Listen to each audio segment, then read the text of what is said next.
अस्सलाम वालेकुम, कैसे हैं आप सब लोग। आई होप अच्छे होंगे। मैं फिर से हाजिर हूँ एक न्यू व्लॉग लेकर। आज मैंने आप लोगों से एक सवाल पूछना भी है और बताना भी है आप लोगों को। आप लोगों से कुछ बातें जाननी हैं और कुछ बातें आप लोगों को बतानी हैं। सबसे पहले हम बात कर लेते हैं, आज का टॉपिक तो आप लोगों को मेरा पता ही चल गया होगा कि नज़रें बद, ये एक हक है, ये एक ऐसी चीज़ है। आपने कभी नोटिस किया है कि आपके सारे काम अच्छे से चल रहे हैं, सारे काम सब ठीक है, और एक अचानक से ऐसी चीज़ हो जाए कि ना तो काम कोई सा हो, सारे काम बंद हो जाएं और सब चीज़ों में नुकसान हो जाए। यहाँ तक कि नज़रें बद ये एक ऐसी चीज़ है कि आपकी खूबसूरती, जो आप में खूबसूरती होती है ना, वो तक छीन लेती है। इस तरीके से चीज़ें हो जाती हैं कि जो ख़वातीन होती हैं उनके फेस पे झाइयाँ हो जाती हैं, पिंपल्स हो जाते हैं या फेस डल हो जाता है, क्योंकि नज़रें बद जो है वो बहुत बड़ी चीज़ है।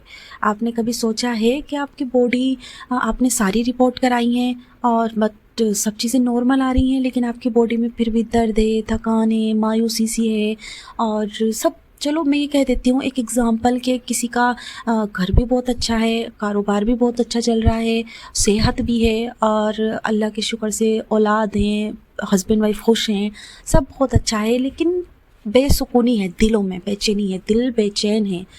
सब है लेकिन दिल बेचैन है। तो कभी आपने सोचा है कि ये चीज़ भी क्या है? ये चीज़ भी वही है कि ये नज़रें बद है, ये कब्र तक ले जाती है। हमारे हुज़ूर पाक ने बताया ये हक है। इसका नज़र लगना कोई जादू टोना नहीं है, बल्कि ये एक एनर्जी है। जब कोई किसी को बहुत ज़्यादा हैरत या जलन से देखता है ना, तो उनकी आंखों से निकलने वाली नेगेटिविटी दूसरे शख्स पर असर करती है।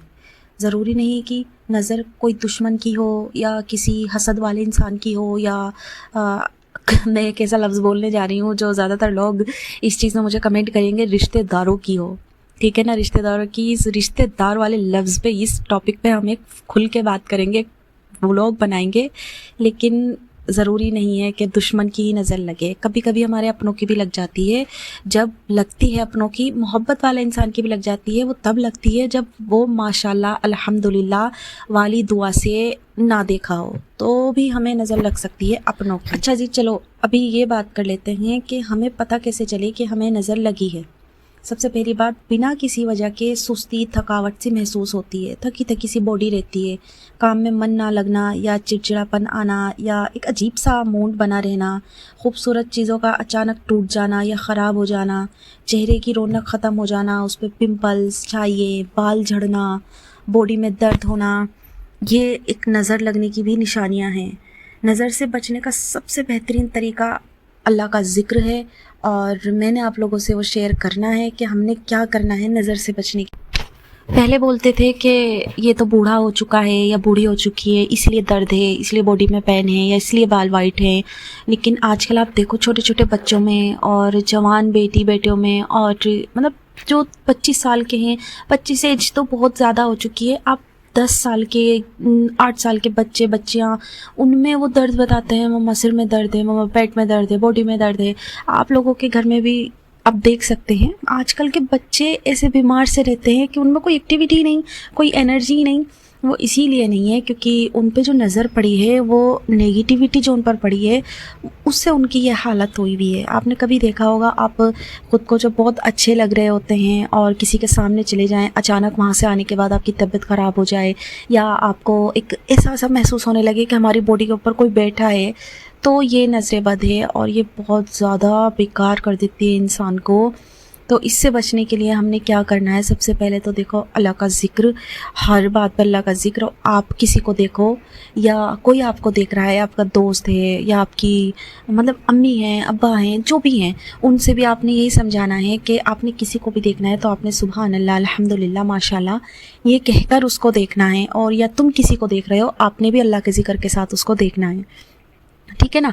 और आपने आगे ये ध्यान रखना है कि आप अपनी किसी भी बात, किसी से एकदम से कोई अच्छी बात शेयर ना करें। आप पहले उस काम को पूरा होने दें। ये नहीं कि आपने स्टार्ट ही कर रहे हैं और स्टार्टिंग में ही आपने सबसे उसको बता दिया, शेयर कर दिया, ये सबसे गलत बात है। वही वक्त होता है जहाँ हमने नज़र लगनी होती है। तो आपने ये चीज़ ध्यान रखनी है। आजकल का क्या ट्रेंड बन गया है कि अपनी चीज़ लाए नहीं है कि उसका शो ऑफ करना शुरू कर देते हैं। ये चीज़ ठीक नहीं है। आजकल व्लॉग बना रही हैं लेडीज़, मैं भी बना रही हूँ, बनाते हैं, तो एक हद तक चीज़ें दिखाओ, ठीक है ना। एक हद तक कुछ चीज़ें अपनी प्राइवेसी में भी रखो जो कि जिन्हें आपको ये लगना चाहिए कि इसमें नज़र लग जाएगी या लग सकती है। और अगर आप माशाल्लाह या अल्हम्दुलिल्लाह से सब चीज़ें स्टार्ट करती हैं तो फिर आपको कुछ छुपाने की ज़रूरत भी नहीं है। मैं ऐसा ज़्यादातर अपनी कुछ चीज़ें नहीं छुपाती हूँ, वो इसलिए क्योंकि मैं अपने माइंड में और अपने जहन में ये चीज़ रख के उस काम को करती हूँ कि माशाल्लाह अल्हम्दुलिल्लाह से और अल्लाह के शुक्र से ये मैं काम कर रही हूँ। आपने इस तरीके से काम को लेके चलना है। लेकिन मैं आपसे बार बार कह रही हूँ ये चीज़ कि आपने अपनी पर्सनल बात, आप कारोबार, नया सूट, नई चूड़ियाँ, नई ज्वेलरी, मतलब नई कुछ भी चीज़, यहाँ तक है कि आप बाहर कुछ खाने भी गए हैं ना नहीं, तो भी आपने नहीं बताना है। आपने सिर्फ, और अगर किसी को बताना भी है तो आपने ख़ुद ने ही अल्हम्दुलिल्लाह, सुभान अल्लाह, माशाल्लाह ये कह देना है। और आप अगर इस चीज़ को फॉलो करते हैं, जो चीज़ मैं बता रही हूँ, तो आप ख़ुद नोटिस करेंगे कि आपको ये चीज़, थकान, बॉडी में पेन वगैरह ये कम लगने लगी। क्योंकि मैंने ये चीज़ अपने ऊपर आजमाई है। मैंने जब से ये चीज़ अप्लाई की हैं तो मुझे बहुत ज़्यादा फ़र्क है इस चीज़ से।